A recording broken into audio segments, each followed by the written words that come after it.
Welcome to Daily Wisdom, Walking the Path with the Buddha, a podcast shared by David Roylance.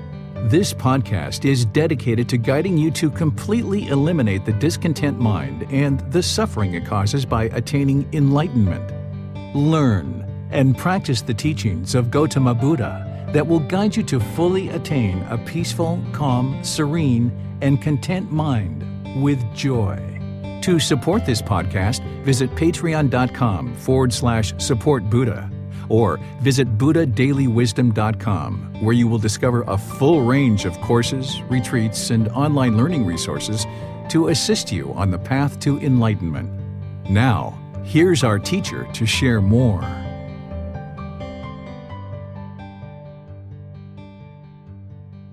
Sawadee Kap. Hello and welcome to Daily Wisdom, Walking the Path with the Buddha. Today is our Pali Canon and English study group, and we're studying the words of the Buddha, starting a brand new book. This brand new book is titled Lowly Arts, Volume 12. This is part of the Words of the Buddha book series, so you'll be able to start learning these lowly arts that the Buddha shared. And here you're going to see various chapters where he's talking about things that he didn't actually recommend people practice in terms of ordained practitioners and aesthetics. But if you're a household practitioner, there's many lessons that you can glean out of this particular book to help strengthen your practice on your way to enlightenment as well. So I'd like to thank you all for joining. I'd like to welcome you, whether you're joining for the first time or you've been joining regularly. The way that we do this program is I'll display the words of the Buddha on the screen and then invite anybody who would like to read to be able to read the chapter.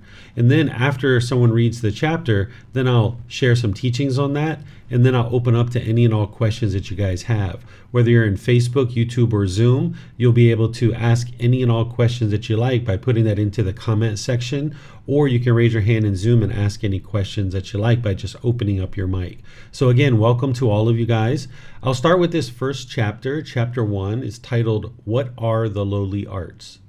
Venerable Sir, whereas some ascetics and Brahmins, feeding on the food of the dedicated, make their living by such base arts, such wrong means of livelihood as palmistry, divining by signs, portents, dreams, body marks, mouse gnawings, fire oblations, oblations from a ladle, of husk, rice powder, rice grain, ghee or oil, from the mouth or of blood, reading the fingertips, house in garden lore, skill in charms, ghost lore, earth house lore, snake lore, poison lore, rat lore, bird lore, crow lore, fortune telling, a person's lifespan, charms against arrows, knowledge of animals' cries.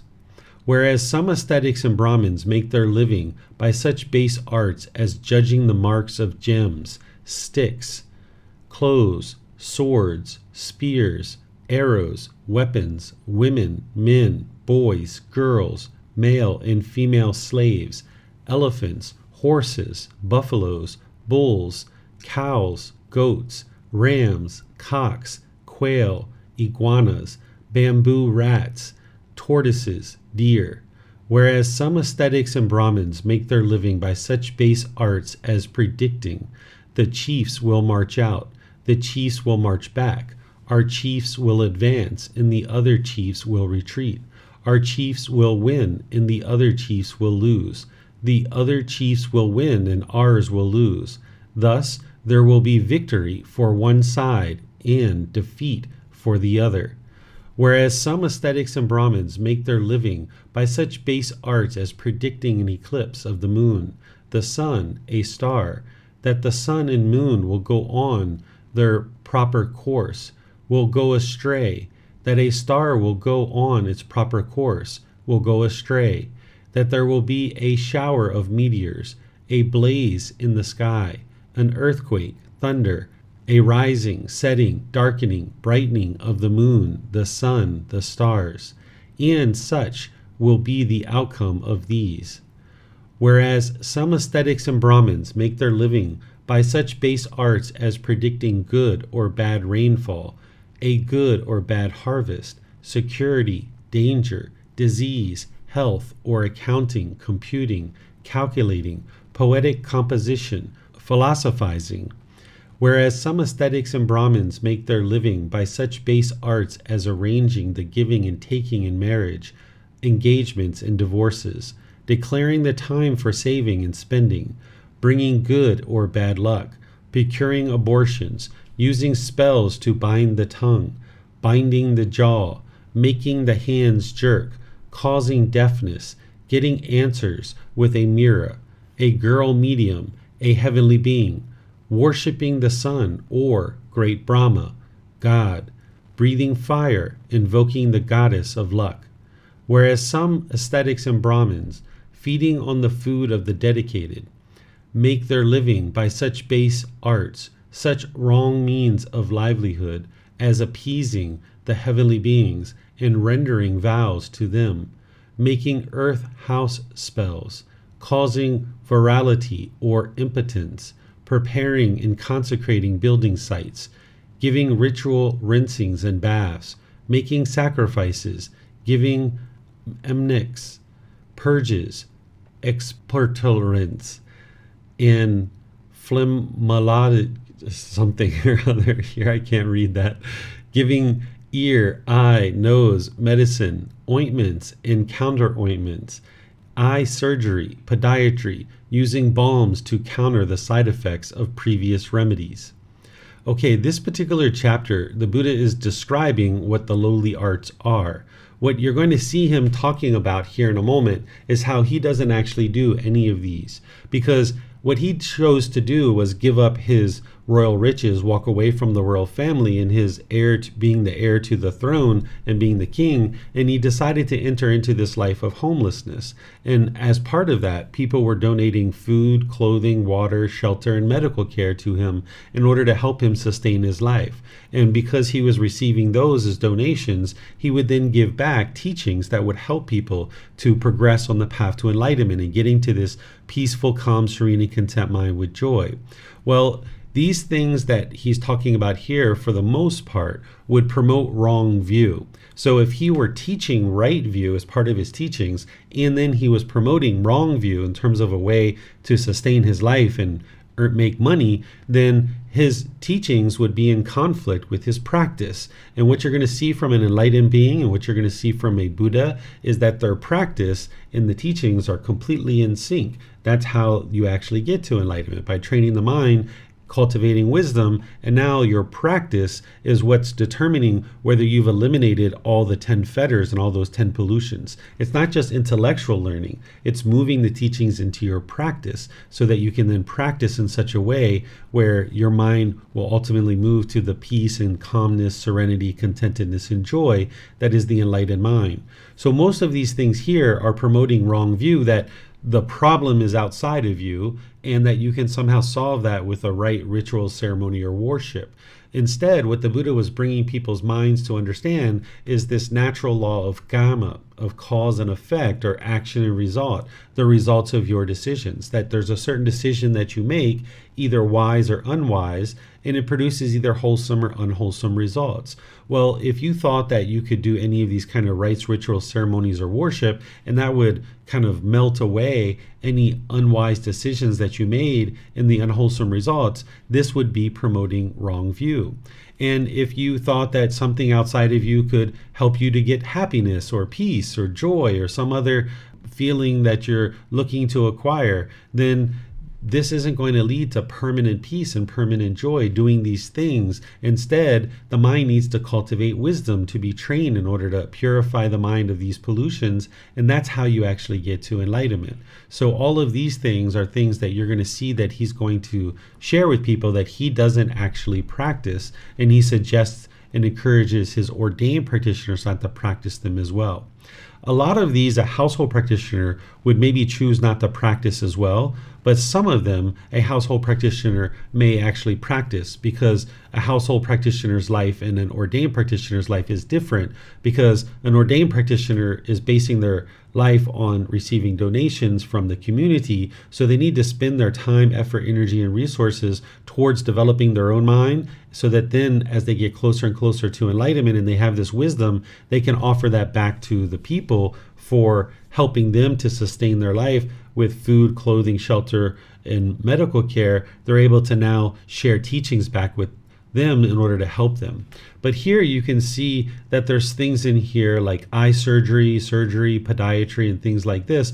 These are things that a household practitioner may very well actually do at some point. So these discourses here in this book and the chapters that we're going to be discussing today are largely directed towards the ordained practitioners and people who are sharing teachings based on receiving donations, and that's what the Buddha is talking about. But there's some of these things you can actually extrapolate for yourself, because if somebody was interested in getting to enlightenment, they're cultivating right view, they wouldn't be interested in making money on things that are promoting wrong view, because they would understand how much harm and how much damage that's doing in the community.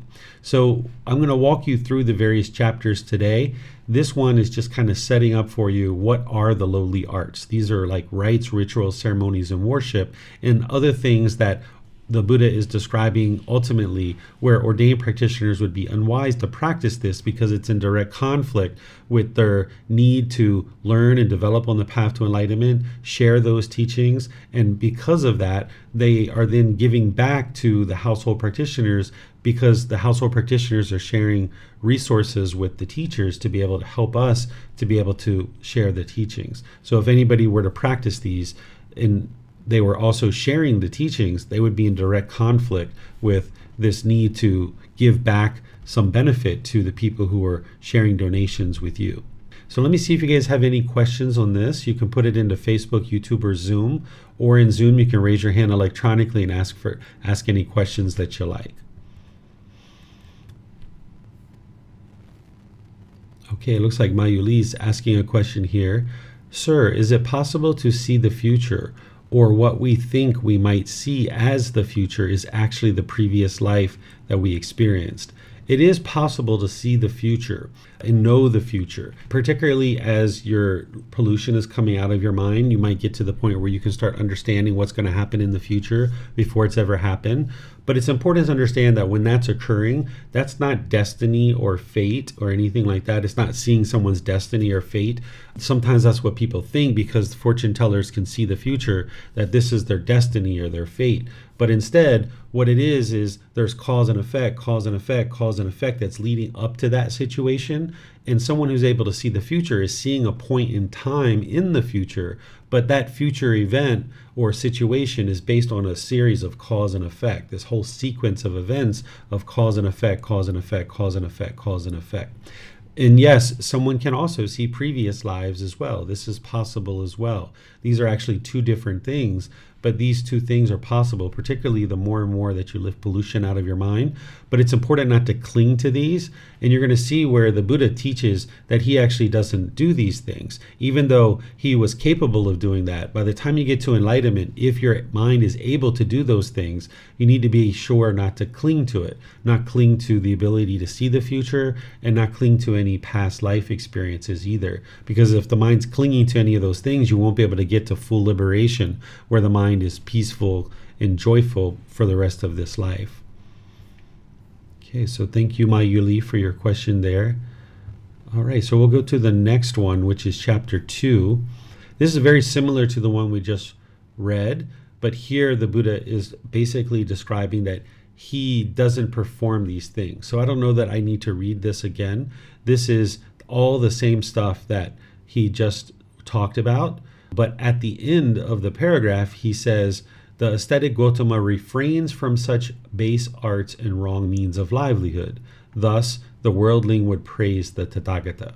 So he goes through all those different things that we just talked about. In each one of these paragraphs, he's explaining all those same things. It's just broken up, and he's ending it with the ascetic Gotama refrains from such base arts. So this is a way that you can see where the Buddha isn't creating rules. He's not creating commandments. He's not dictating what people should do. He's not forcing anybody of what to do.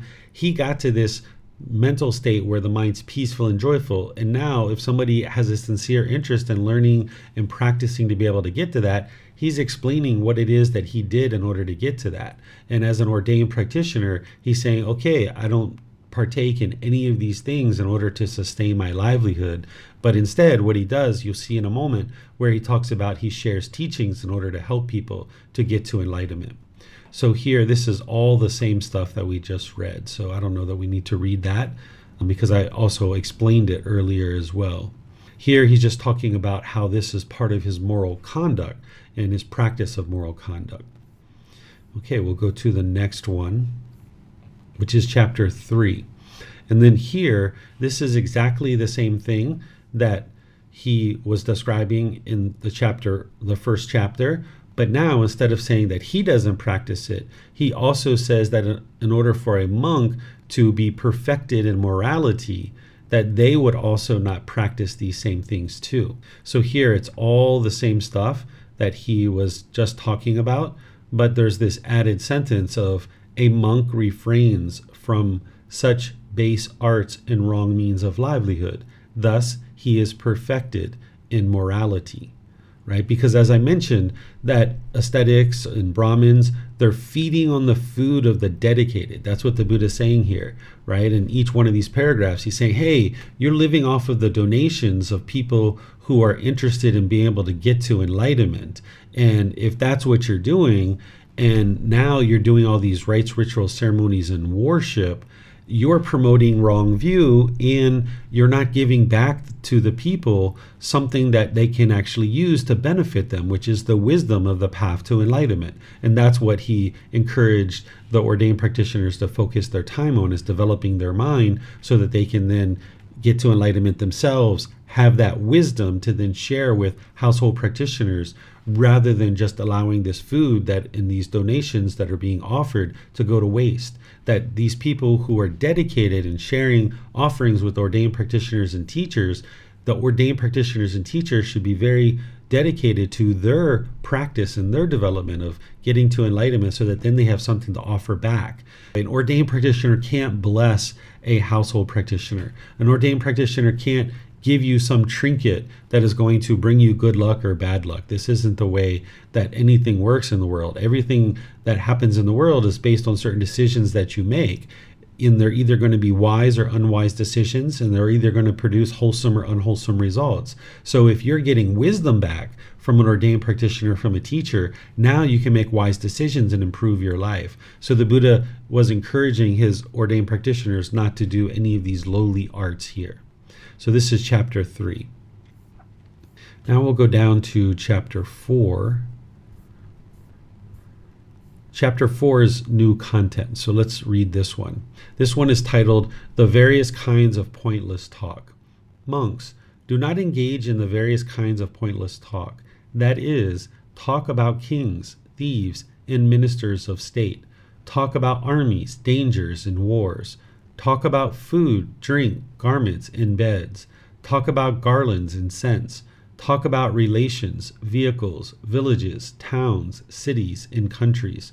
Talk about women and talk about heroes. Street talk and talk by the well. Talk about those departed in days gone by. Rambling chit-chat, speculation about the world and about the sea.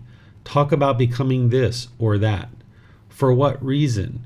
Because, monks, this talk is unbeneficial, irrelevant to the fundamentals of the holy life, and does not lead to fading away of strong feelings, to freedom from strong feelings, to elimination, to peace, to direct knowledge or experience, to enlightenment, to nibbana.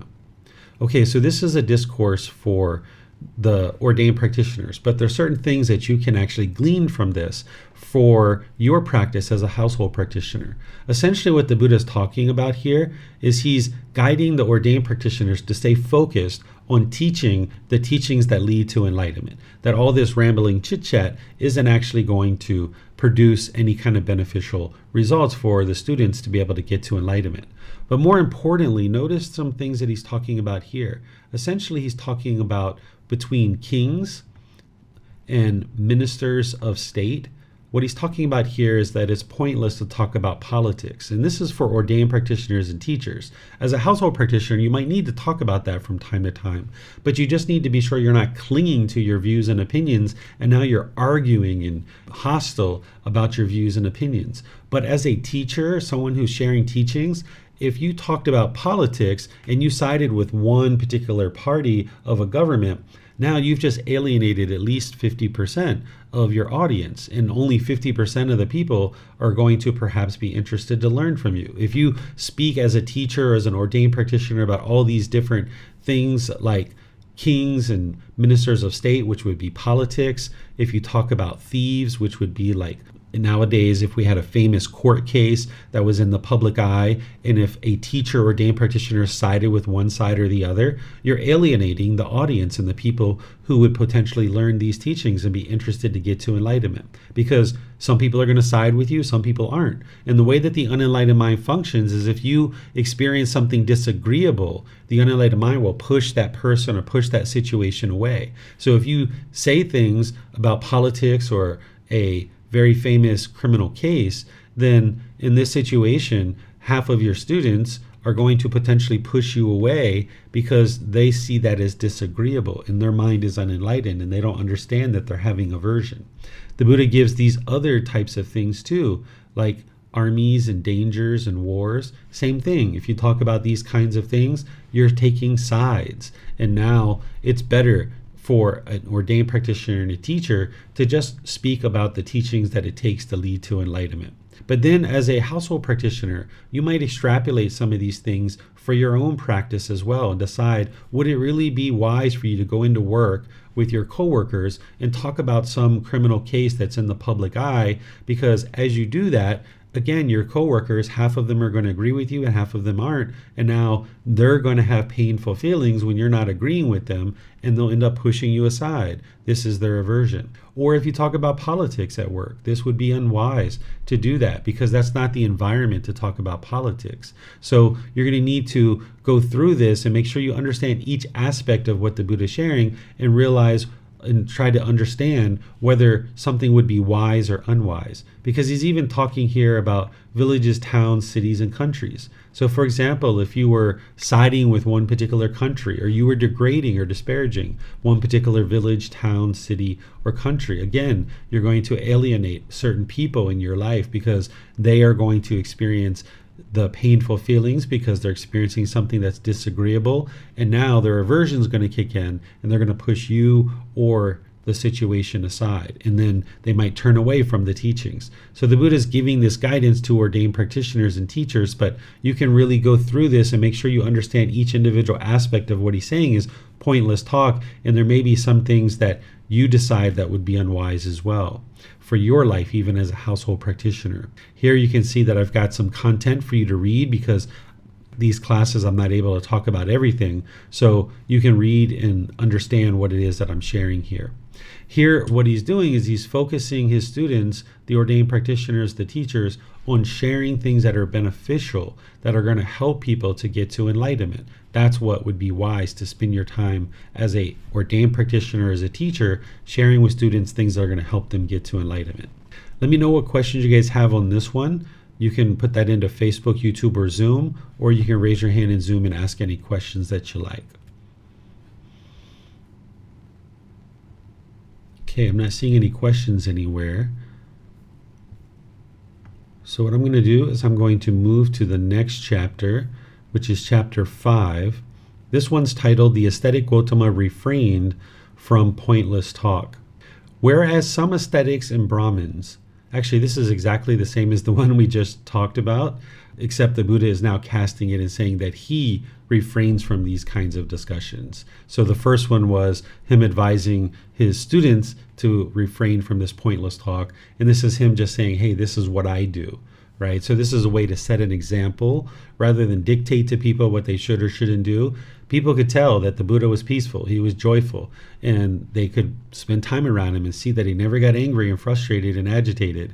And then if they aspire to attain that same mental state, he's sharing with you, hey, this is what I do, right? Because if you're a teacher and you're talking about these kinds of things in a class or even with a private student, there can be arguments, there can be bitterness, hostility that's coming at you and being vented at you. This is going to produce unwholesome results in your life. Not only are students going to turn away from you, but you'll see that people will be argumentative and hostile and bitter because they're holding on to their opinions and views So even as an enlightened being, if somebody was talking about these kinds of things, or if you were very close to enlightenment and talking about these kinds of things as a teacher or as an ordained practitioner, you're going to get all this hostility perhaps coming back to you from people who are choosing to hold on to these types of conversations and topics, even though you may not be. Okay, so let's move on to the next one, which is chapter 6. Here, this one goes into a lot more detail, so I'll go ahead and read this one. It just kind of goes through and kind of talks about it a little bit different way. A monk refrains from pointless talk. Whereas some ascetics and Brahmins remain addicted to such unedifying conversation as about kings, thieves, and ministers of state, talk about armies, dangers, and wars, talk about food, drink, garments, and beds, talk about garlands and scents, talk about relations, vehicles, villages, towns, cities, and countries, talk about women and talk about heroes, street talk and talk by the well, talk about those departed in days gone by, rambling chit-chat, speculation about the world and about the sea, talk about becoming this or that. A monk refrains from such distasteful conversations. Thus, he is perfected in morality. Monks do not engage in the various kinds of pointless talk, that is, talk about kings, thieves, and ministers of state, talk about armies, dangers, and wars, talk about food, drink, garments, and beds, talk about garlands and scents, talk about relations, vehicles, villages, towns, cities, and countries, talk about women and talk about heroes, street talk and talk by the well, talk about those departed in days gone by, rambling chit-chat, speculation about the world and about the sea, talk about becoming this or that. For what reason? Because, monks, this talk is unbeneficial, irrelevant to the fundamentals of the holy life, and does not lead to fading away of strong feelings, to freedom from strong feelings, to elimination, to peace, to direct knowledge, experience, to enlightenment, to nibbana. When you talk, monks, you should talk about this is discontentedness. You should talk about this is the cause of discontentedness. You should talk about this is the elimination of discontentedness. You should talk about this is the way leading to the elimination of discontentedness. For what reason? Because, monks, this talk is beneficial, relevant to the fundamentals of the holy life, and leads to fading away of strong feelings, to freedom from strong feelings, to elimination, to peace, to direct knowledge, experience, to enlightenment, to nibbana. Therefore, monks, an effort should be made to understand this is discontentedness.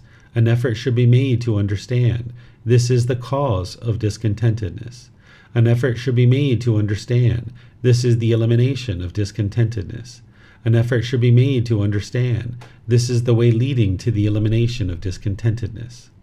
Okay, so here you can see the Buddha is encouraging the ordained practitioners to focus on describing the teachings that lead to enlightenment.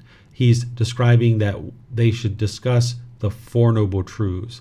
That by discussing the Four Noble Truths, this is discontentedness, the cause, the elimination, and the path forward, that's what's going to lead to improvement on the path to enlightenment, because that's the very first teaching of the Buddha, where you can have a breakthrough to understanding what's really causing the difficulties in the unenlightened mind so that you can then actually solve it. So he's encouraging the teachers and ordained practitioners to not talk about these pointless things. Instead, to focus on teaching the path that leads to enlightenment. So let me know what questions you guys have here. Okay, not seeing any questions here, so we'll move on to this next chapter, chapter 7. This one is titled The Three Kinds of Wonders, First Discourse. There are, Brahmin, these three kinds of wonders. What three? 1. The mystic wonder. 2. The wonder of mind reading. And 3. The wonder of instruction. In what, Brahmin, is the mystic wonder? Here, a monk wields the various kinds of mystic potency. Having been one, he becomes many. Having been many, he becomes one. He appears and vanishes. He goes unhindered through a wall, through a protective barrier, through a mountain as though through space. He dives in and out of the earth as though it were water. He walks on water without sinking as though it were earth. Seated cross-legged, he travels in space like a bird. With his hand he touches and strokes the moon and sun, so powerful and mighty. He exercises mastery with the body as far as the Brahma world. This is called the mystic wonder. And what Brahmin is the wonder of mind reading? There is one who, by means of some clue, declares, "Your thought is thus, such is what you are thinking. Your mind is in such a state." And even if he makes many declarations, they are exactly so and not otherwise. Again, someone does not declare the state of mind on the basis of a clue, but he hears the sound of people, spirits, and deities speaking, and then declares, "Your thought is thus, such is what you are thinking. Your mind is in such and such a state." And even if he makes many declarations, they are exactly so and not otherwise. Again, someone does not declare the state of mind on the basis of a mark, or by hearing the sound of people, spirits, or deities speaking, but he hears the sound of the diffusion of thought as one is thinking and examining some matter, and then declares, "Your thought is thus, such is what you are thinking. Your mind is in such and such a state." And even if he makes many declarations, they are exactly so and not otherwise. Again, someone does not declare the state of mind on the basis of a mark, or by hearing the sound of people, spirits, or deities speaking, or by hearing the sound of the diffusion of thought as one is thinking and examining some matter, but with his own mind he encompasses the mind of one who has attained concentration without thought and examination, and he understands this person's mental activities are so disposed that immediately afterwards he will think this thought. And even if he makes many declarations, they are exactly so and not otherwise. This is called the wonder of mind reading. And what Brahmin is the wonder of instruction? Here, someone instructs others thus: think in this way and not in that way. Attend to this and not to that. Abandon this and enter and dwell in that. This is called the wonder of instruction. So here the Buddha is essentially talking about 3 different skills or qualities that you can develop as part of your journey to enlightenment. As you're lifting out more and more pollution of the mind, these are things that are potentials. The Buddha is describing here a kind of supernatural thing where he talks about the mystic wonder. I've never witnessed that for myself, but the Buddha is talking about that. The mind reading, I've witnessed this. This is absolutely 100% ability that somebody could potentially develop on their journey to enlightenment, is to be able to read the mind of others and know their thoughts before the person gives any inclination of what they're thinking or anything. And then he talks about this wonder of instruction, the ability to share the teachings that lead to enlightenment, which you're going to see in the teachings of the Buddha, that he describes these 3 things almost like as if they're miracles, but he describes that he doesn't practice those first 2, the mystic wonder and the wonder of mind reading, but instead he practices this wonder of instruction. Because as your mind is awakening, you might notice certain qualities like this where you can know the future, or you can read other people's minds. These are all things that can occur as your mind is lifting out pollution, and you need to keep your mind grounded in what it is that you're actually looking to accomplish, which is liberation of the mind. So if you cling to being able to read other people's minds, for example, then your mind isn't going to be able to get to full liberation. So you're going to need to be willing to let that go, even if you start to experience that. So the Buddha teaches and provides this miracle of instruction, or this wonder of instruction, so to speak. And he talks about that in his teachings. But here he's describing these 3. He doesn't say here that this is the one he performs, but you'll see that in other teachings. Let me know what questions you guys have on this chapter. You can put that into Facebook, YouTube, or Zoom, or you can raise your hand in Zoom and ask any questions that you like. Okay, I'm not seeing any questions anywhere, so I'm going to move on to the next chapter. This is chapter 8, which is the second discourse of the same thing. So all the reading is exactly the same, where he's describing the mystic of power and potency. He's describing the mind reading, and he's also describing the instruction. And this is the one where he ultimately says, okay, is what I do is I actually provide instruction and guidance for people to get to enlightenment. And that's what he's describing here. So you can read that on your own time. If you have questions, just let me know. I will be pleased to answer any questions you guys have on that. Now we go to chapter 9. Here, this one is titled, The Perfectly Enlightened One Prohibits Monks from Exhibiting a Wonder of Mystic Power. Here, this one, the Buddha is going to describe for you about how he discourages people from doing any kind of mystical things. So here I'll read it for you. The Venerable Pindola, the Bharadvaja, shown his mystic power, having risen above the ground, having taken hold of that bowl of the great merchant of Rajagaha, was brought down by him, circled 3 times around Rajagaha. Then the perfectly enlightened one, on this occasion, in this connection, having had the community of monks gather, questioned the Venerable Pindola, the Bharadvaja, saying, Is it true, as it is said, Bharadvaja, that the bowl of the great merchant of Rajagaha was fetched down by you? It is true, Venerable Sir. It is not suiting Bharadvaja. It is not becoming. It is not fitting. It is not worthy of an aesthetic. It is not allowable. It is not to be done. How can you, Bharadvaja, I'll just say student, on account of a cheap wooden bowl, exhibit a condition of further men, a wonder of mystic power to householders? As student, a woman exhibits her loincloth on account of a cheaply stamped masaka, a small bean used as a standard of weight in value, hence a small coin of very low value. Even so by you, student, was a condition of further men, a wonder of mystic power exhibited to householders on account of a cheap wooden bowl. It is not, student, for pleasing those who are not yet pleased, nor for increasing the number of those who are pleased, but, student, it is displeasing to those who are not pleased as well as to those who are pleased, and it causes wavering in some. Having guided him, having given reasoned talk, he addressed the monks, saying, Monks, a condition of further men, a wonder of mystic power is not to be exhibited to householders. Whoever should exhibit them, there is an offense of wrongdoing. Break, monks, this wooden bowl. Having reduced it to fragments, give them to monks as perfume to mix with ointment. In monks, a wooden bowl should not be used.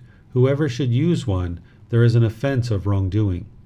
So here the Buddha is saying to his students that performing these supernatural things, that it actually creates difficulties where it discourages people from actually going forward in learning the path to enlightenment.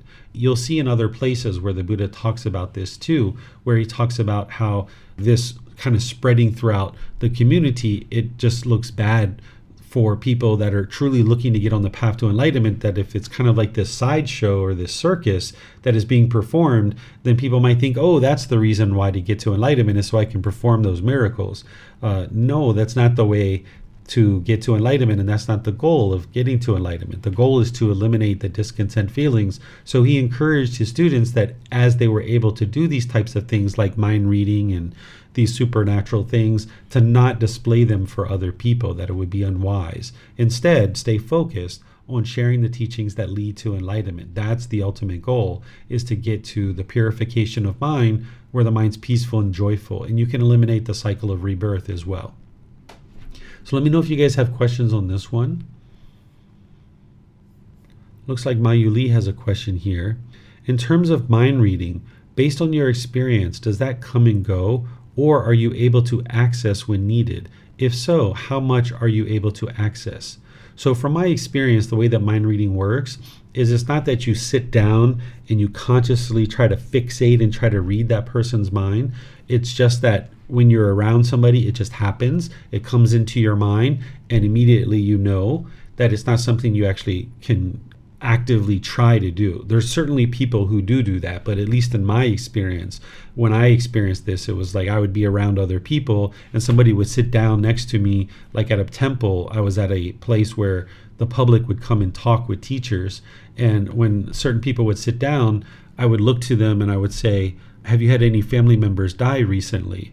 And they said, yes, my father. And then like right away, I like knew what was wrong with her father and was able to explain it to her and things like this.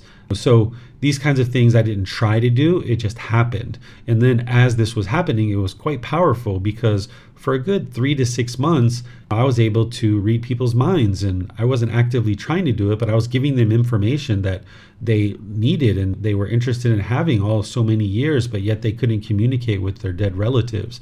But ultimately, that wasn't my interest, and I wasn't interested in holding on to that. So I just let it fade away and let it go away. And now there's situations where I already know the future of what's going to happen before it happens, but I don't share it with anybody. I just keep it to myself. No need to go out and share it with people. Like there'll be a certain student, for example, that I haven't heard from for 6 months or a year, and then I'll know 2 or 3 days ahead that this person's going to contact me, for example. And there's no reason for me to go out and show that to other people and tell other people that I have that ability, but there's certain things like this that you will experience, and you need to get to the point where not only are you not displaying them for others and you're not clinging to them, but also you don't allow any conceit to arise in the mind that you have these special abilities. Because if you do, then the mind's not going to be able to get to liberation and to peace and to joy, to that enlightened mental state.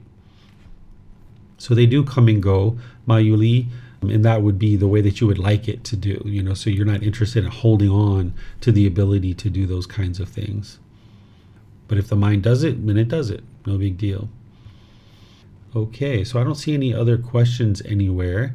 So we have this last chapter, chapter 10, which is titled, The Perfectly Enlightened One Prohibits Monks from Boasting About a Non-Existence of State of Further Men in Oneself.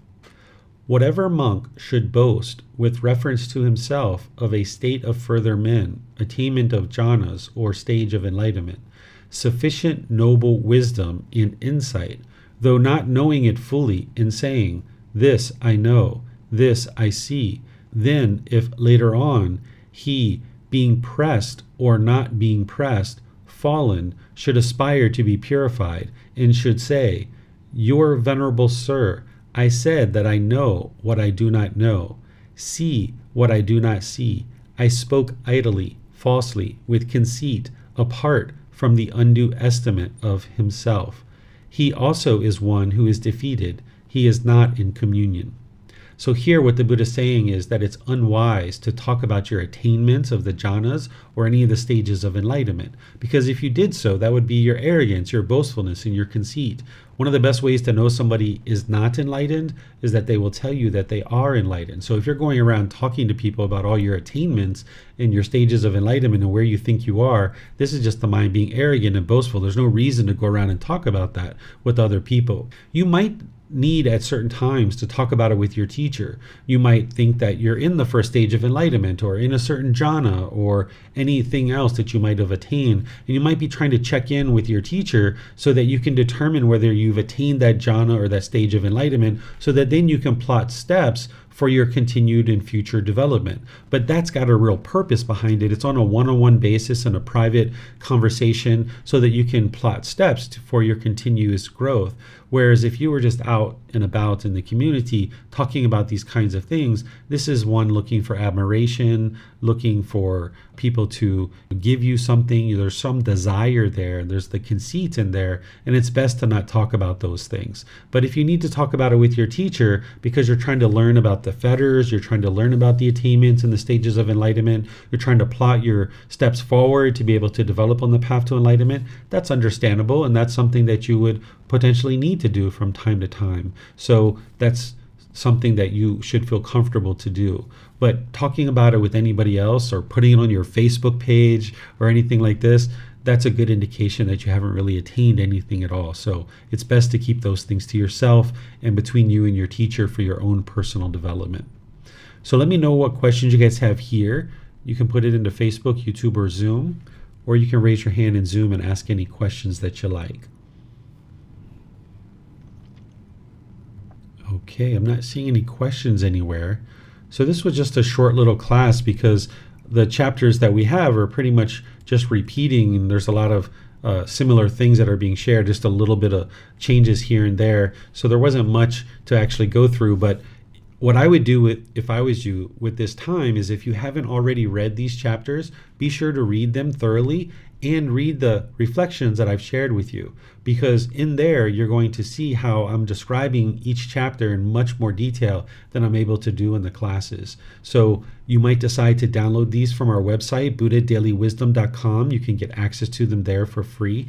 You can take it and go print it. You can order printed versions on Amazon if you have access to Amazon, or you can get a printed version here at the temple. I have printed versions there as well. So it would be wise to help you to be able to develop on the path to enlightenment, to not only be coming to classes, but to be reading too, because there's so many details in the books that I don't actually share in the classes. And then there's certain things in the classes that I don't have the ability to share in the books. So a combination of the two will really help round out your practice.